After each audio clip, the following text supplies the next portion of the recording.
the Afghan refugees here, and I hope we do, if at the same time we're passing legislation which will criminalise those that save life at sea of people trying to flee to get to this country to a place of safety.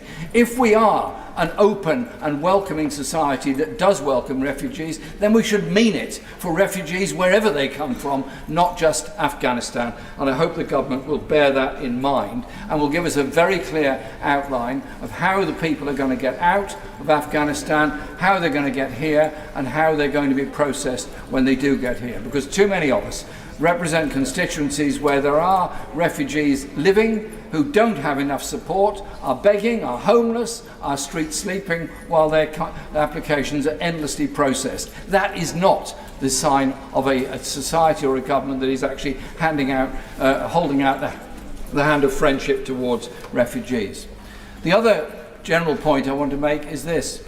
This war has cost the United States $1 trillion. It's cost this country tens of billions of dollars.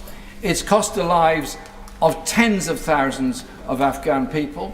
It's driven many of them into asylum or refugee status in all the neighbouring countries. It's taken the lives of American soldiers and almost every other nationality that were involved in it, including 457 British soldiers.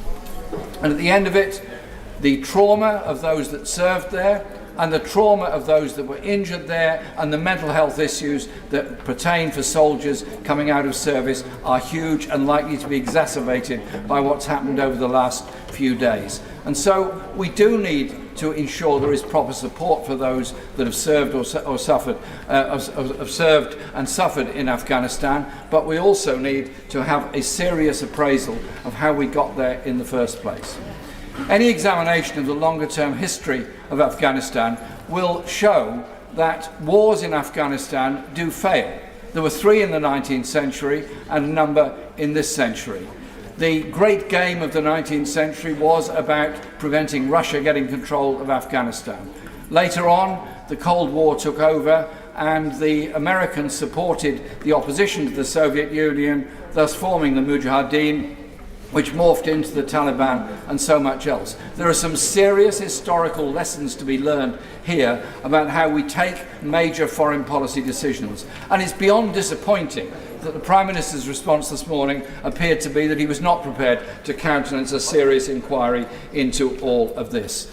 I can hear my friend, the late Paul Flynn, speaking about the numbers of soldiers that died in Helmand. I can hear all those that spoke up against this intervention, not because they support the Taliban, not because they are not serious about human rights, but because they were serious about a long-term peace in the world that recognises the historical position we've got ourselves into. And now surely is the time for a sober reflection on the disaster that has happened in Afghanistan.